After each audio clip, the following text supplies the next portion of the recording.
Ipagpasalamat natin sa Panginoon ang lahat ng mga biyaya na ibinigay niya sa atin.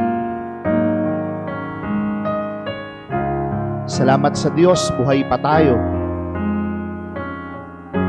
Salamat sa Diyos, malusog tayo.